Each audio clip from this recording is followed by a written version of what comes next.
Uh, I would like to, at upfront, like Vivek did, firstly, and Amit did, congratulate the incoming batch.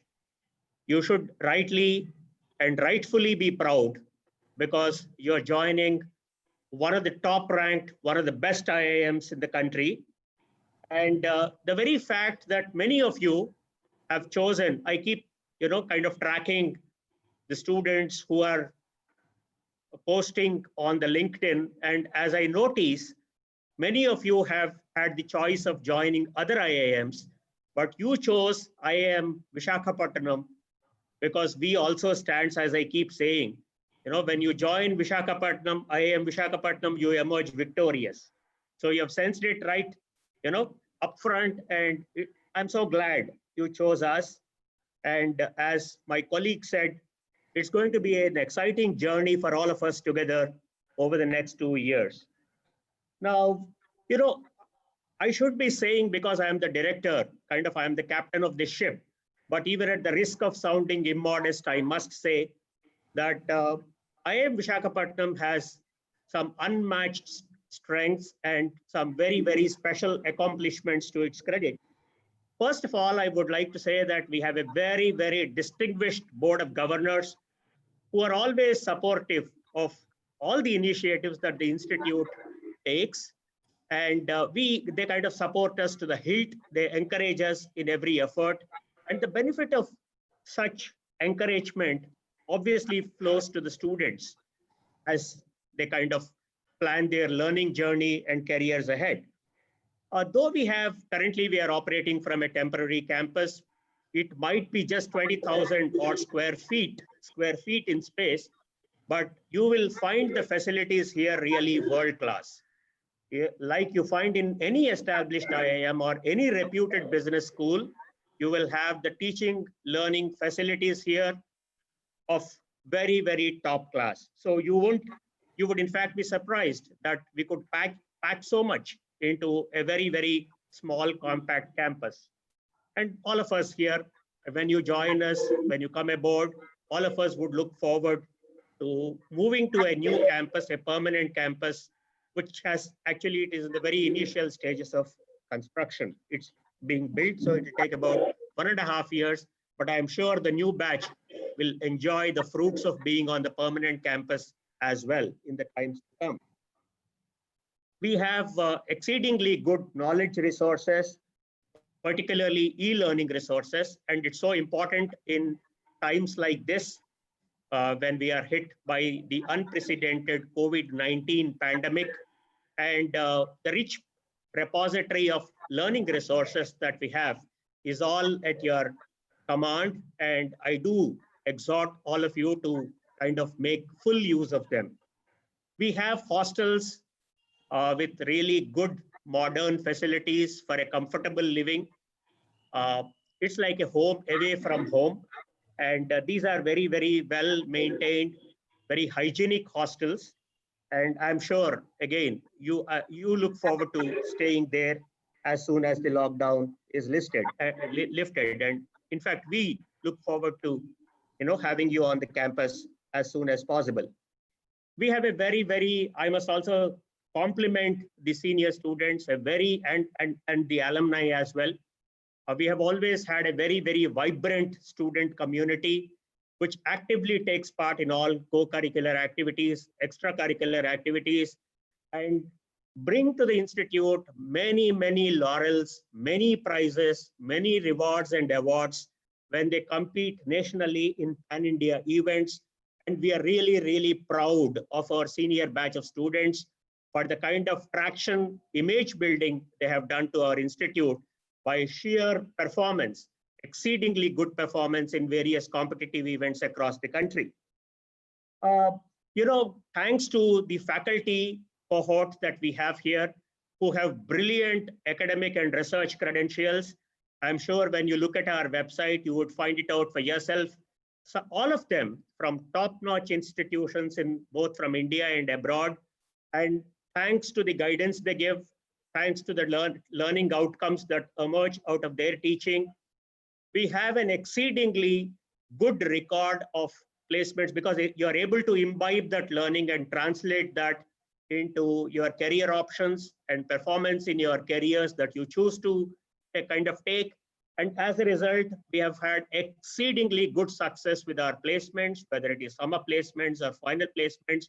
And I'm also proud to share with all of you, even though we are called so-called, baby IIM, quote unquote, we are actually, if you look at placements and several other parameters, we stand perhaps at 9th or 10th positions in the pecking order of IIM. So we have done very, very well. Our alumni have done exceedingly well in their chosen careers, whether it is in the corporate sector or government sector, and they keep collaborating with the institute, keep kind of working with this current student cohort always. And we found great value. Many of them have actually started recruiting our students. And so I must thank again the alumni for kind of being excellent, good brand ambassadors of this institute, and then taking our name far and wide. I must also share with you that we have the unique distinction, despite being a new IIM, many corporate sector organizations, whether it is in the government or in the public sector, look up to us for their executive education programs. And we have had a very successful run. And my faculty here, who have not only excelled in academics and research, many of them come with many years of industry experience. And when they kind of conduct these programs, they bring real value, experiential learning into the classroom, as a result of which our programs are very, very popular. Though my accounts are not published for the past year, I must share that, in just 1 year, we could generate more than 1 crore of rupees as income coming out of the executive education programs. And for a young institution, I'm sure all of you would appreciate, students and parents, you would appreciate that it's a very, very big leap for us. And particularly when we compare ourselves with our brethren in this generation of business schools. I would also like to say that we have a technology incubator here, which we, and for entrepreneurship development here, which is called a TIDE Center, which is granted to us by the Ministry of Electronics and IT. And this center at IIM Visakhapatnam, we are the only 5th IIM after IIMs ABC and Udaipur to be granted this center.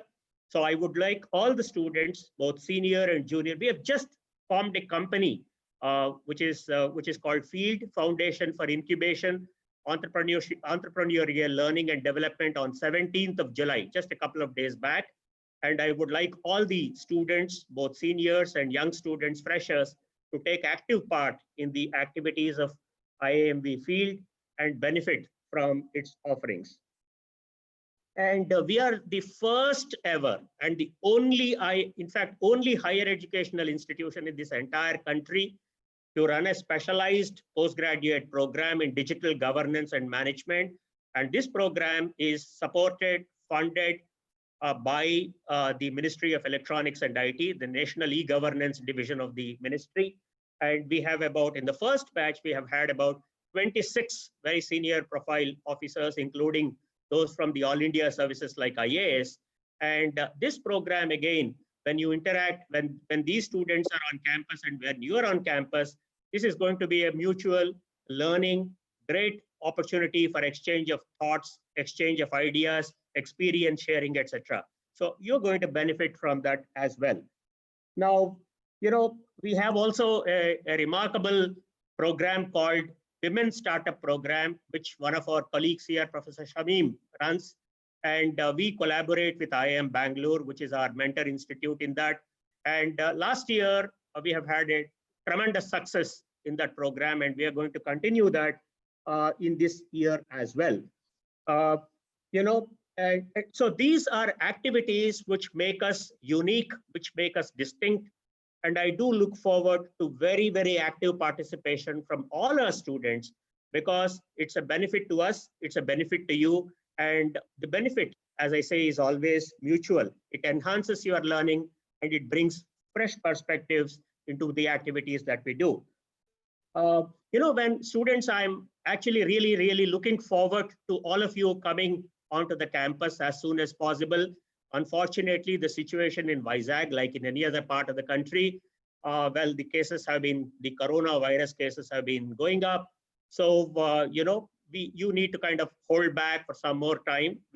That's why we are starting both term 1 and term 4 in the online mode, as almost all the IIMs are doing. And we really look forward to you being on the campus. And when you come onto the campus, you will appreciate the real value of kind of camaraderie that and fellowship that you will find here. Because even among of course, the teaching staff, you would be closely interacting. Even among the non-teaching staff, I'm very, very proud to say every single member of the non-teaching staff who are into academic support and other administrative support activities are exceedingly proactive individuals who work with a solution mindset. So if there is one institute, just 15 of them, and just about 20 faculty we have, but we are such a vibrant community, a very closely knit family, that when you come, you will really feel being a part of this very, very, vibrant and very, very proactive family. It's the sole interest of it being your welfare, your well-being, your progress when you come on board this institute. Let me also say, since I have a few more minutes, let me also highlight the speciality of Visakhapatnam, particularly for those of you who are not from Andhra Pradesh, who are not from this city. It's a very, very clean and green city. It is one of the most popular cities of this country, as all of you might know. Very, very cosmopolitan culture. Amit just now mentioned that this cohort, the incoming batch, has representation from 22 states.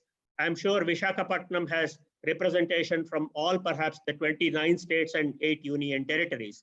So this is going to be a very, very cosmopolitan culture that you will find here.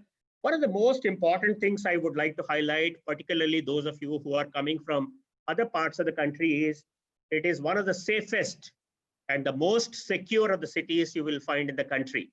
So my kind of assurance to the parents is, when you send your wards here, be assured that they are not only in the kind of, under our guidance here, but the city as such, at large, is a very, very safe place.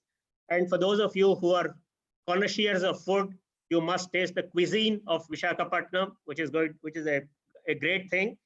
And if you are interested in history or heritage or holy shrines, you won't be disappointed. If you're looking for mountains or monuments or harbors and hills, well, we have an exceedingly good beach, in fact, several of them. So you will find them plenty.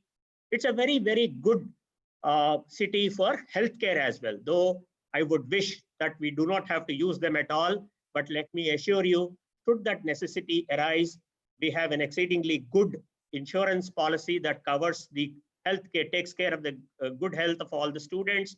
And we have tie-up with some of the best corporate hospitals that we have in the country.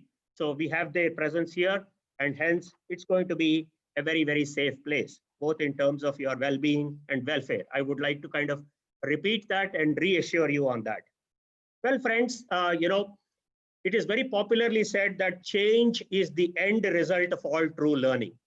So when you come aboard here onto the institute, what we really look forward to is kind of making you a very professionally competent individual, a very well-rounded individual, and a very socially responsible citizen.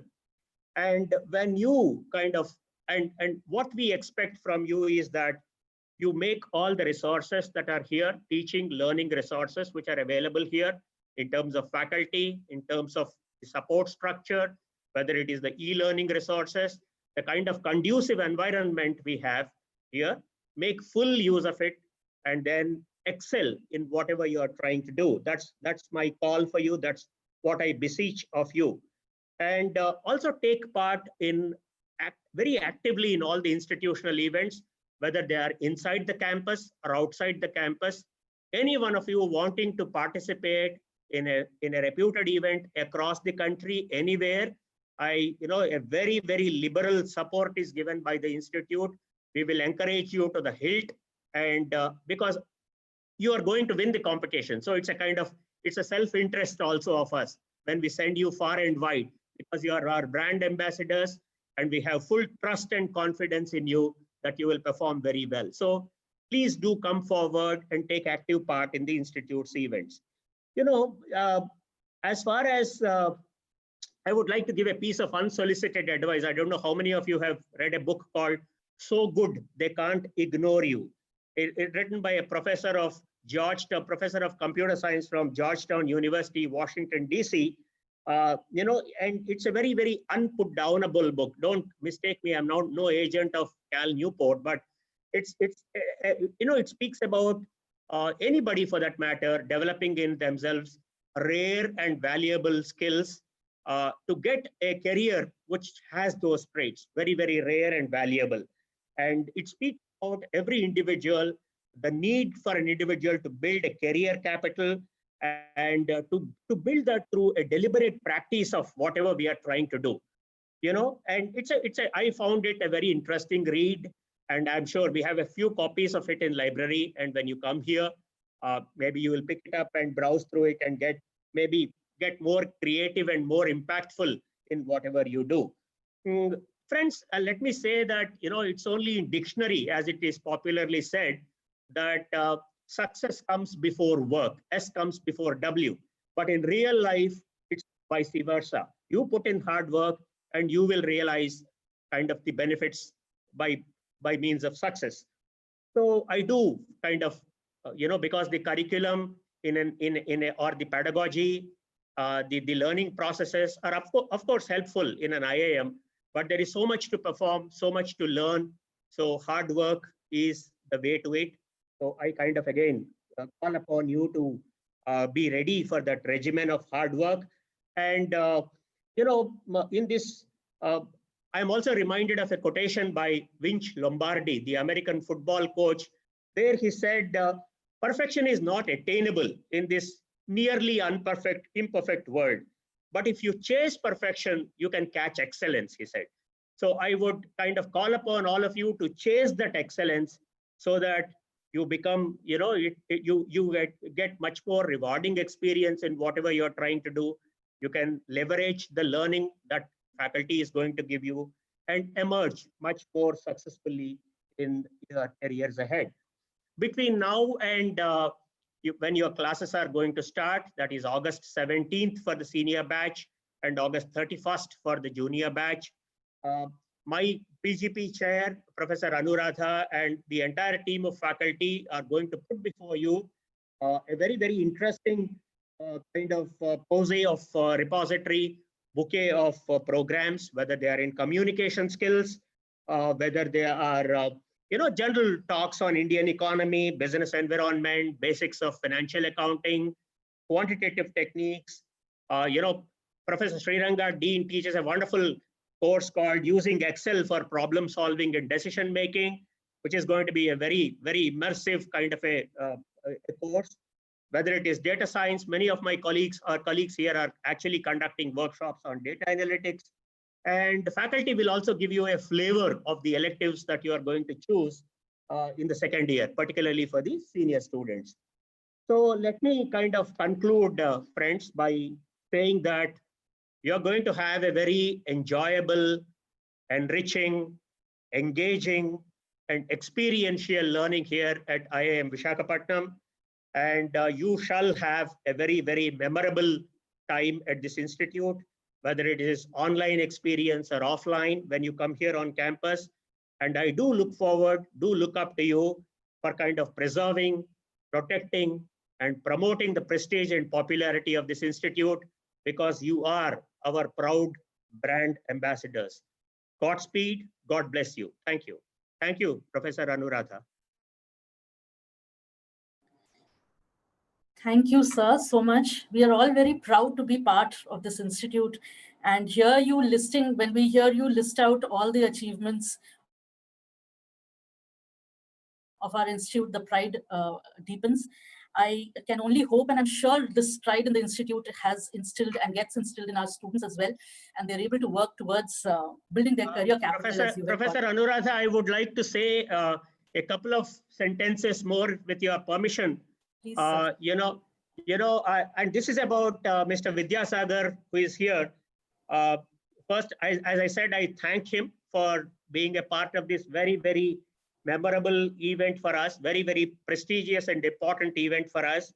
And particularly drawing the attention of all the students who have logged in, about 285 participants, students and parents, as I can see. Mr. Vidyasagar is an epitome of the kind of perfection that I said one should chase, because he had typical dream career run of an MBA student or an MBA graduate of an IIM. If you have, I'm sure the moment his name was announced, many of you would have gone to the LinkedIn and Googled his profile.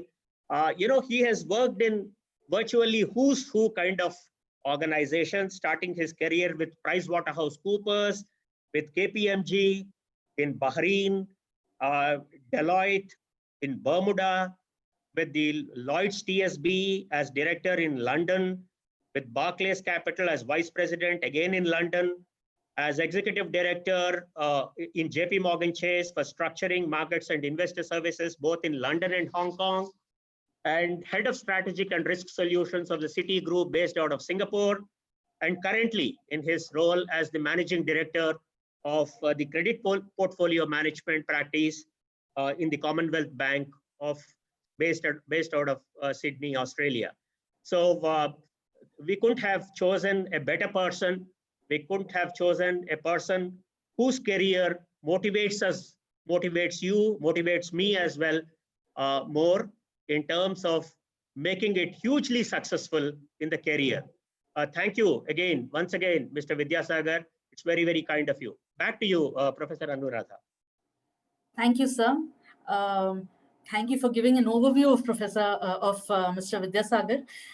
Sir, I'll just take 2 minutes to formally introduce you and then probably hand over the discussion to you. So we have with us today Shri Vidyasagar Pullavarthi, Managing Director, Credit Portfolio Management for the Commonwealth Bank, Australia. Shri Vidyasagar is a banker with more than 20 years of experience in financial services, covering Asia, Europe, the Middle East, North America, and most recently, Australia. Sir relocated to Sydney in November 2019. Along with managing the institutional lending book as the managing director, he also leads the structuring team as part of the global markets business at the Commonwealth Bank. Prior to relocating to Australia, Shri Vidyasagar led the financial institution solutions efforts for Citi Group in Asia, covering a broad set of clients, including banks, insurers, pension funds, alternative asset managers, like private equity and hedge funds, as well as sovereign wealth funds. During this period, he had the opportunity to interact with and become a trusted solution provider to senior stakeholders, including the C-suite at clients and market counterparties in the Indian subcontinent, Southeast Asia, Greater China, and Korea. Shri Vidyasagar has also had experience with a similar mandate in JP Morgan in Hong Kong, after spending approximately 10 years in London, leading several functions in JP Morgan and Lloyd's TSB. Prior to these roles, Sir spent some time in Bahrain and Bermuda. Vidyasagar ji is a Bachelor of Commerce from Andhra University and qualified as a Chartered Accountant and Cost Accountant in India with an All India rank 9 in the Chartered Accountancy final examination. Sir subsequently completed his CPA in the state of Colorado, USA. Outside of work, Sir enjoys spending time with family, cooking, and reading. Sir, we are delighted to have you here with us. May I request you to kindly address the gathering with your words. Thank you, sir. Thank you, Professor Anuradha, for that very kind introduction. And hopefully all of you can hear me okay. One of the big challenges in speaking in this occasion is actually following Professor Chandrasekhar, who's one of the most eloquent speakers I know, and has a lot of value to provide to the student body. But having said that, I will make an attempt. Also delighted to be on the panel with Professor Chakrabarti, Srirangacharyalu, and Professor Madupu. I was actually particularly interested in the graph that Professor Madupu was laying out to say 3 students last year, 6 students this year. We're actually hoping that's the curve that really peaks, and the COVID curve actually goes the other direction. So we're all rooting for your curve and not for the other one. In terms of, I'll give a few personal remarks first before going into what I think I can add from the career context. starting with Vizag. And again, I'm a native of Vizag, grew up in the place, have a lot of affinity and love for the place, echo everything that Professor Chandrasekhar said. But one of the things that I found particularly attractive, and you only realize that having moved out of Vizag, is the wealth of nature that sits there. Very few cities in the world, maybe Mangalore and a few others, that have mountains on one side and beaches on the other side, which are forests on an hour away and villages 30 minutes away. So there's a lot of value and culture you can get, history, food, community, etc. And also a diverse community. And I'm really particularly happy and pleased Professor Chakrabarty's initial introduction on the focus on diversity in the intake, the focus on diversity in some of the women entrepreneurial programs. If you look at news today, there are maybe 2 or 3 topics that are very, very, very relevant. Outside of Donald Trump's tweets, the things that stack up are the importance of diversity, whether that's in Black Lives Matter or Me Too or something else. The importance of having diverse opinions, diverse workplaces, diverse student bodies. There couldn't be a better time to have that conversation. And I think IIMV is definitely at the forefront of that part of the dialogue. Geographical diversity, again, drawing from various parts of India, because India's strength is its diversity, and you draw from that strength, you're a better place. So all of those things makes me wish there was an IIMV when I was studying, because if there was one reason I didn't do anything in the MBA space, is, if I can say it, Professor Chandrasekhar, the lack of an IIMV. So great that you're here, but shame on you for not being there sooner. If I can then take on to one of the words that Professor Chandrasekhar used is unprecedented. And I'm not speaking from a scripted speech, but one of the words that Professor Chandrasekhar used is unprecedented.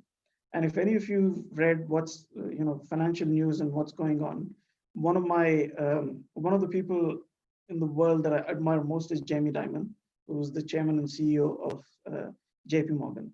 So he gave an interview over the weekend and he said, the word unprecedented is used far too often. But if there's one time where it actually has a lot of relevance, this is that time. This is truly an unprecedented time. And that brings a lot of challenges, but that brings a lot of opportunities. And I'll talk about some of the opportunities, and I'll just throw out a few things that to me strike as very relevant.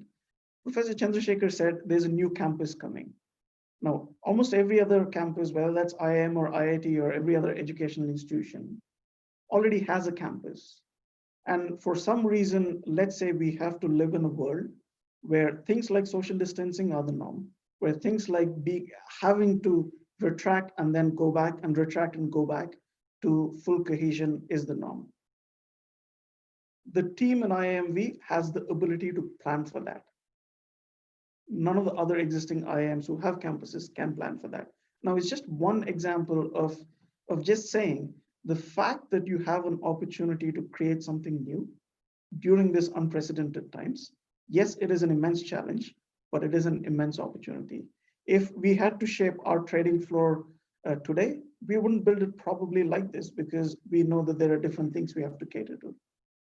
So these are all things that, just picking up from that minute thing, these are all things that you can draw on as opportunities to learn, to contribute, and to be different in this world of a new normal.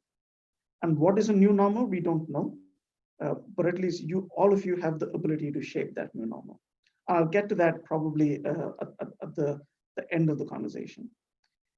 The other thing I just want to probably talk about for a few minutes is my personal experience of moving to and integrating in a new community during a period of change like this. So as Professor Anuradha mentioned, I moved to Sydney in November, went back, brought my family in December, and then again, back and forth for a few times in Singapore. But it was January of this year when I actually moved, end of January when I found a home, and February when I moved into a new home. So you move your family, which has connections in a different place, and move, me personally, into a new work environment, into a new social environment, and then the lockdown hits. So one of the things that I had to face quite quickly is having to work with a bunch of leaders who I hadn't interacted with. So the person who hired me is somebody I'd spent a lot of time with at JP Morgan, so I knew him. But there are a lot of peers, there are a lot of people working for me, working alongside me, that I hadn't actually met or interacted with a long period of time. And I think that is a situation that most of you find yourselves in today, which is having to start a new journey with a team of people who you know are competent because they've gone through a fairly rigorous assessment, who you know represent diverse voices, but you can't interact in the same way that you could have maybe thought 6 months ago. And I think that brings, as I said, a particular set of challenges. And whatever I can do to help answer in my brief speech today, I will. But if people have questions, I'm always happy to answer some of them and sharing some of the things that we've done to inculcate team culture in this period of dislocation. So the two things that we picked on when we started on this journey of how do you manage a workplace through COVID. And the reason I'm drawing on that is because that has a lot of parallels to some of the things you will face, is empathy and respect and trust. And to me, those are the three things we continue to emphasize on. The first one is empathy. During a normal work week, you can face a situation where you're interacting with a colleague and imposing on their time, but you're doing that in a workplace. You can impose on them and you can request them. And by nature of the work we all do, we extend and stretch ourselves and do things in the workspace that are outside of our normal working hours. So maybe 1, 2, 3 out of every 30 conference calls are at home. Now we came into a scenario where 30 out of 30 conference calls were in the home. So the first thing we were looking for everybody to do is empathize with the challenges of intruding in people's work homes and expecting them to have a completely clean environment to work in.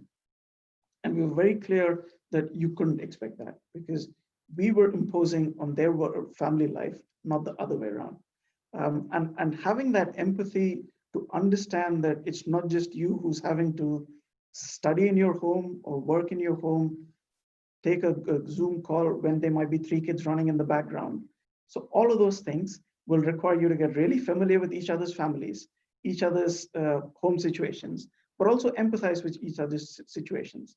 And that is actually a great way of bonding because not only do you understand somebody's circumstances by the way he or she describes them, you actually see somebody's circumstances. The second is respect. And I think, again, they're quite tied into each other, but respecting boundaries and respecting people's time became incredibly challenging during this period because you were doing a lot of the same things that you were doing at work at home. Respect for that boundary between workspace and home space or work time and home time became incredibly challenging. And it's easy to expect somebody to continue to do something because they're already logged on and they're already at home. Since you're already there, why would you continue to do it? So having that respect for somebody else's personal space, just as you would expect them to have for your personal space, is very, very critical. And again, some of this may have relevance, some of this might not, but I think having come into a new team environment, which you will all relate to in the next few months, in a work from home setting was eye-opening for a lot of people. And the third is trust. It's the best way to develop trust in each other is by working, by demonstrating, by proving your judgment and your decision-making in a work setting. And again, coming into this new environment where I had to take decisions and convince others to take decisions about transactions, and again, running an institutional lending book, without going into specifics on the job, we had to take decisions on who to lend to and who not to lend to in the middle of a crisis. And that meant people who I sometimes hadn't met had to judge or trust my judgment. And some of this can't be taught, some of this can only be experienced. But what I've realized is, as a species and as people, we're all very adaptable. And things that I wouldn't have expected people to trust me on in the past, without having met me, without having looked me in the eye, and without having observed my thinking or questioned me, people adapted quite quickly to how you would have to judge people, how you would have to trust people, how you would have to trust their judgment, because it goes back to empathy and respect. So just understanding that we're in probably for a brief period of time, but maybe for a slightly longer period of time, we're in unprecedented times where you might have to socialize and interact and bond and trust and work with people who are not next to you, is a completely new world. And I think an organization that has a technology program and an MBA on digital governance, and an organization that focuses on diversity, like IAM does, is probably one of the best platforms to do some of those things in.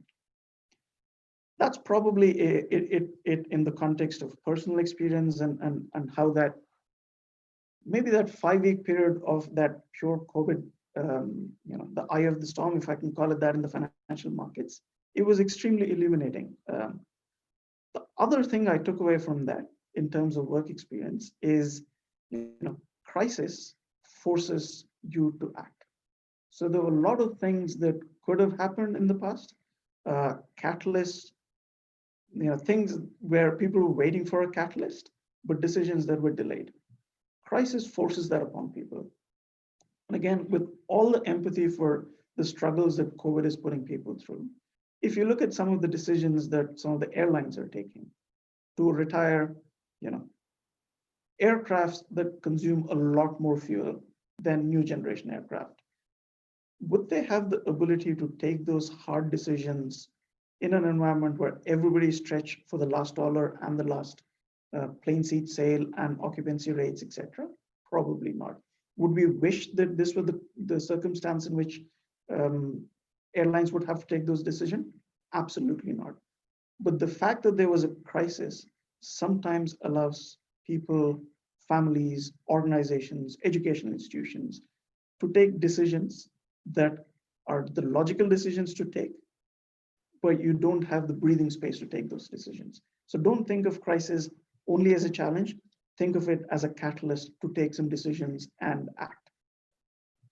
And then if I flip to what are some of the things that, again, if I try and as difficult as it is, try and put myself in the shoes of the existing batch or the new batch coming in, how would I look at this world is whether or not COVID stays for a long period of time, it's probably reasonable to expect that the world of business is likely to change. Now, there are some sectors who are going to be hit more, some sectors that are going to be hit less. Just like I spoke about real estate and how you can construct the campus differently, accommodating for a future world. Every single business, small business, family-owned shop, all the way through to multinationals, is having to rethink the way they run. And as much as, as a bank, we see every single client going through this. You're probably, and I use the word, and some of you will probably be thinking that I'm using this jest to lift you up, but you're actually in a fairly lucky space in that you have the next 2 years to observe and watch what goes on in the business world. React, be proactive, come up with ideas that can solve some of the greatest problems that whether WISAC has, India has, the world has. But you have a safe space to think through that. You have 20, I think it was 20, Professor Chandrasekhar mentioned, dedicated, qualified, talented individuals to teach you and guide you through that process. And you have an alumni, you have Professor Chandrasekhar, and I would like to think people like ourselves who are very, very passionate about IMV and WISAC and what happens in this space. So The next 2 years actually will give you the ability to have a front row seat to business changes as they happen. Everything from do banks need this many branches, to do retailers need this many branches, to how is workspace going to look different going forward, to how is retail going to look different, how is air travel going to look different. All of these things, the vast increase in the use of technology, and some of it will be intrusive technology, and there'll be ethics questions that you'll all think through. The increased use of technology in everyday life, including surveillance, all the way through to use of technology in checking in at an airport. So all of these things will mean there'll be different ways that capital is allocated to business. And that could be human capital, that can be artificial intelligence, that could be money in the form of equity or debt. But capital is going to be allocated differently to business going forward. And that's something we think through every day. And again, we were doing some analysis and talking to some of our counterparties in a call earlier today. During that period of 5 weeks, we'd seen 675 different decisions taken, meaning decisions on whether or not to lend, who to lend to, how much to lend to, what structure to lend to, etc. And pretty much every single one of those things, our decisions were made with the best of our abilities and with consensus, but with limited ability to step back and say, what's going to happen 2 years down the line? Now, we had to make those decisions on the fly. All of you have that ability to step back and say, what is going to happen 2 years down the line? How is aviation going to look? How is retail going to look? Real estate going to look? And I would encourage you to continue to keep thinking of that, which is the way the world ran and the way the world is going to run might be subtly different, might be drastically different. But focus on that as you think through and as you learn, because the best way to actually have an impact is learn based on what's happening and your peers and your professors, but have a view on what's going to happen in the future. I do have the habit of continuing to speak for as long as I can, unless somebody interrupts me. So I will try and pause and maybe come towards the conclusion of it. Before I do, a shout out to Deepak Srivastava, who did proactively reach out and ping all the panel members to say hello. So good morning, Deepak. As I said, the thing that you will probably all face over the next 2 years is an incredible amount of learning and learning in a new way. But to me, learning is something we do in the workspace. Teachers learn when they teach because you bring different perspectives and feed something back to them. Have an open mind, learn as much as you can, absorb as much as you can, stay connected. That is the single most important thing that I think you can take away from this call the next 2 years is staying connected. And staying connected is the biggest value you're going to take out of IIMB, in my view. All the knowledge, all of those things are incredibly important, but the connections you develop over the next 2 years with your peers, with faculty, with the internships that you go to, with your alumni, that is the biggest value, one of the biggest things you're taking out. And with that, I'd like to welcome every single one of you to all the families who are watching or who could be watching later. I'd echo Professor Chandrasekhar's words. It's a great environment you're sending your kids into. It's a safe environment you're sending your kids into, and I'm convinced they'll come out stronger, better, more equipped to face the real world than they came in. With that, thank you for the opportunity and welcome again.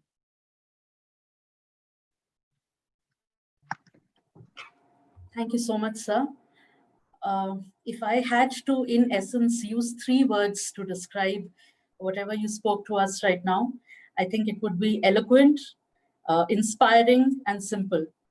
And it's inspiring because, like, when I was going through your profile, to come to think of it, you started off probably the very campus that we are situated in right now, and to have reached the heights of your career that you have is inspiring for all of us here. And your speech was simple because we are all facing challenges right now. And how exactly do we face that challenge? I think, like you said, the simplest formula for it is your values, knowing that fact that empathy, respect, trust should be the values on which all our actions should be based. And then because of this crisis, probably step back, look forward and see what we can do. But whatever be our actions, if they are based on the values and the 3 values that you pointed out, I'm sure we are all going to be well placed. Thank you so much, sir.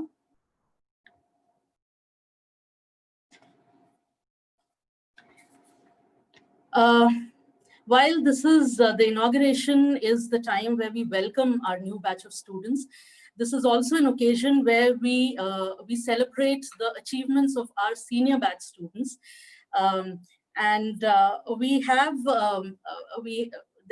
We have awards called the Merit List Awards and the Directors Merit List Awards, which is based on the performance, the academic performance of students.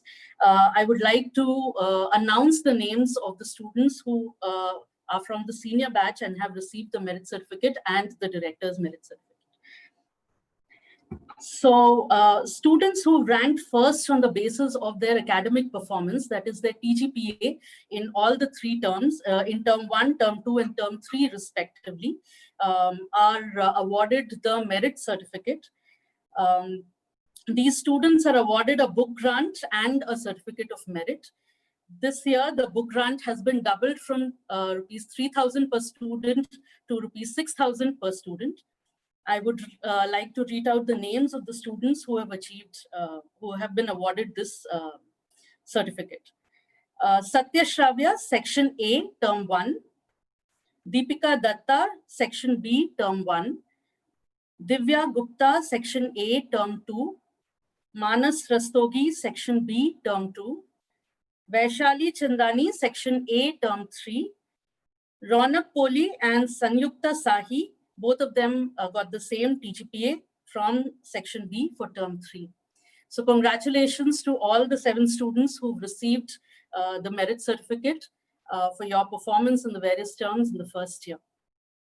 I would also like to read out the names of the students who have been selected for the Director's Merit List. The top 5% students in the batch, based on their CGPA at the end of year 1, are awarded the Director's Merit List Award. All these students are eligible for a book grant and a certificate of merit. This year, the book grant has been doubled from 5,000 to 10,000 rupees for each student, and they also get a certificate of merit. The details of the awardees are as follows: Divya Gupta, Satya Shravya, Vaishali Chandani, Chatrarthi Sai Akhil Gopal, Kanav Mehra, Sanyukta Sahi, and Deepika Datta. Congratulations to all the merit list and the Director's Merit List awardees.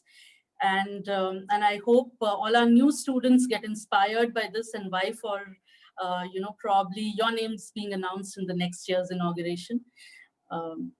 Thank you so much. Over to Professor Amit. So.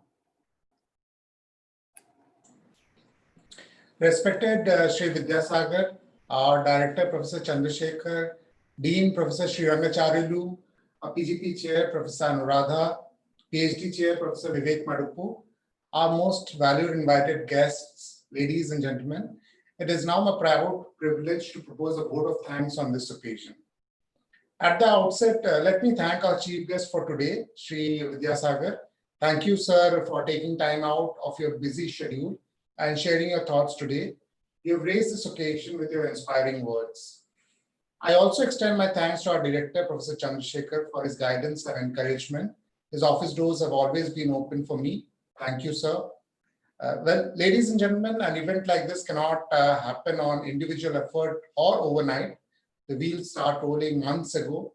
It requires planning and a bird's eye for detail.